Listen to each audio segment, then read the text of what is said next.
Well, everybody, we've had intriguing twists and turns in our campaign to abolish Australia's campus kangaroo courts.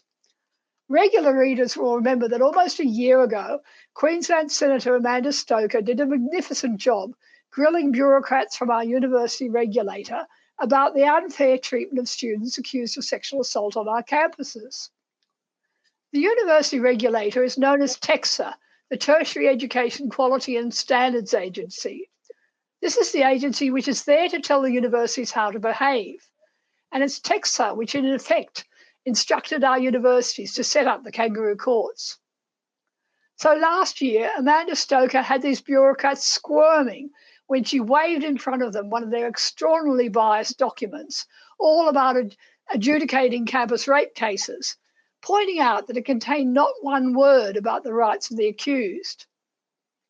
Well, last night she had another go, speaking in Senate estimates once again to Nick Saunders, who's the Chief Commissioner of TEQSA. But also present was the new CEO of TEQSA, Alistair McLean, who's only been in the job a month. We're hoping that McLean might be the new broom TEQSA needs to clean up their act after their shameful history of doing the bidding of feminist activists by bullying universities into setting up regulations to usurp criminal law. The whole aim has been to achieve more rape convictions by lowering the standard of proof and denying the accused students their legal rights. McLean's previous job was CEO of Victoria's Anti-Corruption Commission, IBAC, and he was also once senior advisor to former Prime Minister John Howard. So this should be a man interested in ensuring regulators do their job properly, rather than pushing the universities to promote ideologically driven policies.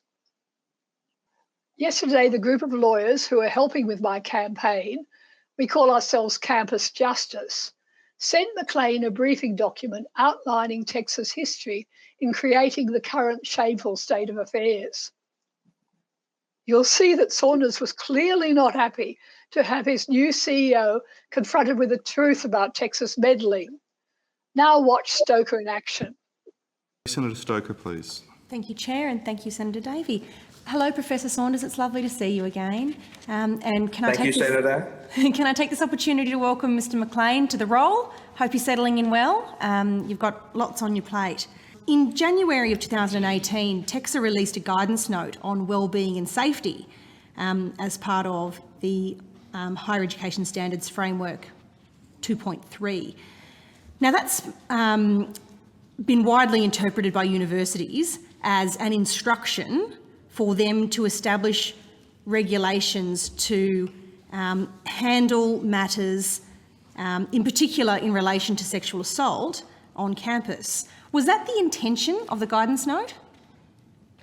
The intention of the guidance note was to provide providers with some guidance around the meaning and how one would demonstrate compliance with the standards of wellbeing and safety. Well, that is brilliant bureaucrat speak, but what I want to know is whether you intended for that to cover instruction to the universities on what to do in circumstances where there's an allegation of sexual assault.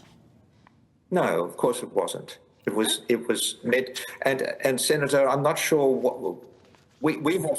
This has not been brought to our attention at all. That this was seen as a signal by the sector to actually crank up their. No, we've not been hearing that at all. We've heard it from one person, including a letter which we received this afternoon, which had words like the words you just used in how you introduced the topic. But apart from that, this has not been brought to our attention. Okay, I might write to you with some of the circumstances in which it's been raised with me. Given your answer to that question is no, are you concerned that the guidance note has led to universities setting up what is, I suggest, an inappropriate, almost quasi-judicial apparatus that usurps the criminal law in circumstances where an allegation of this kind is made? Senator, what we are concerned about is that universities and other higher education providers have processes in place that allow them to actually investigate and fairly treat people who are alleged to have undertaken misconduct. But that's quite the point, isn't it?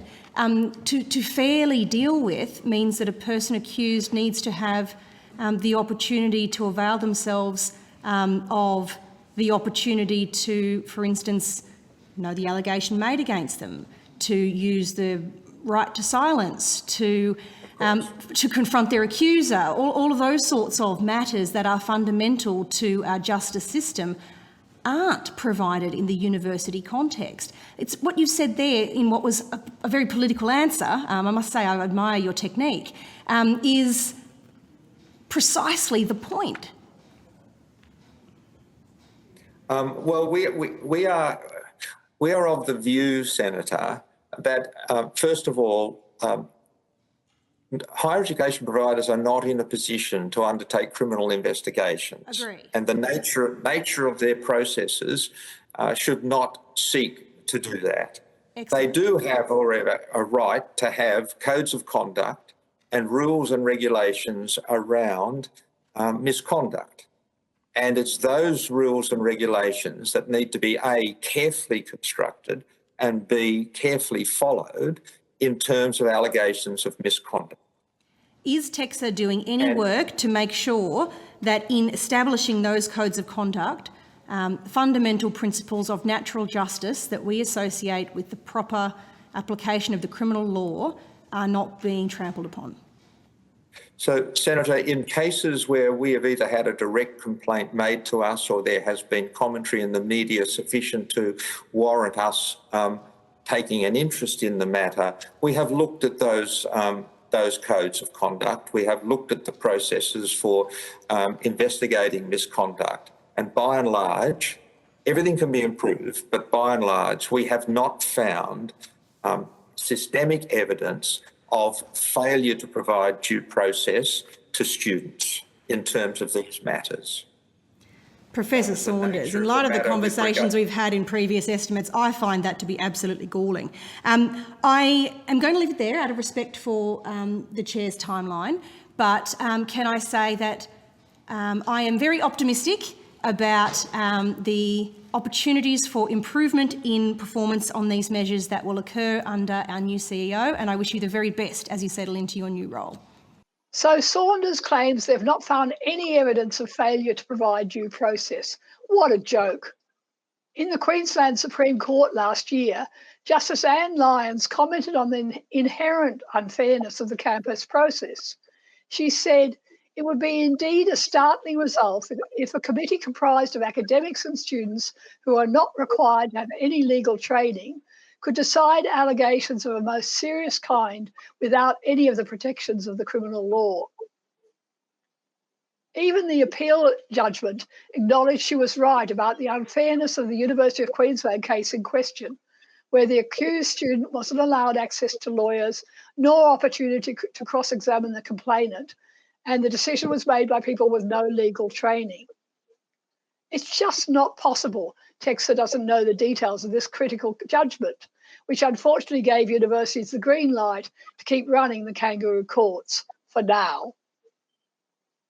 The most important point is these untrained people are deciding these matters using the lowest standard of proof, the balance of probabilities, not beyond reasonable doubt, which is the high standard required by criminal law. And that makes a mockery of any suggestion of proper justice. Let's hope Alistair McLean has a better grasp of what constitutes fair treatment and proper regulation of these important matters by our tertiary institutions. Just for your entertainment, I'm going to end up by showing you Amanda Stoker spelling out to Nick Saunders a year ago exactly what was wrong with the current system. Clearly, the lesson has not yet sunk in for TEQSA. Everyone wants to make sure that people who experience terrible actions like sexual assault are treated respectfully and with care and pastorally, and they get justice. But at the same time, that report, in the way it deals with at 4.3 procedures for responding, says absolutely nothing about the proper process for dealing with someone against whom an allegation is made. Given that an adverse disciplinary finding by a university from a sexual assault allegation under, student conduct codes and so forth, has the effect in many cases of meaning a student wastes the money they've spent trying to get a degree, wastes the time they've invested in their degree so far, can't enter the profession for which they've trained, has a destroyed reputation, and all of this has implications for the criminal law where they may be having to also deal with the matter.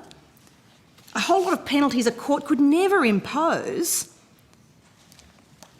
I'd suggest it's really very important that these things are proven to a high standard and on the basis of reliable evidence. Would you agree with that proposition? Yes. Okay. When I look at the procedures that are in place at universities for handling situations like this, most of them provide, quite fairly, notice to the accused that an allegation has been made against them and an option to reply to it. So I guess I can give them a tick on that measure. But for example, if you look at the University of Sydney student complaints procedures, it doesn't provide for access to the evidence that's been provided against a person, only access to the allegation. There's no power to call evidence in your own defence, no requirement for evidence against you to be sworn, no effort to ensure the reliability of evidence in the way that we would if something was done before a court. And there's no right to legal representation, even though the effect of an adverse finding can be the loss of all of the things I outlined a moment ago. And so, in addition to that, you've got no presumption of innocence, no right of appeal, and allegations, and this is probably the worst part, only need to satisfy uni administrators on the balance of probabilities. Does TEQSA regard this framework, which is reflected in the policies of most Australian universities, as an appropriate balancing of the real and serious needs of complainants with the fundamental rights to be treated equally of an accused? As you said, this is a very complicated matter. Agreed. But does TEQSA regard that complete imbalance as acceptable? Well, we haven't actually discussed this at the Commission in those terms, and it would be inappropriate, I think, for me to give an off-the-cuff response at the moment. We are... You've produced a report on it. TEQSA has produced a report on this very subject in which the issue of the rights of a person against whom a complaint is made did not even get a mention.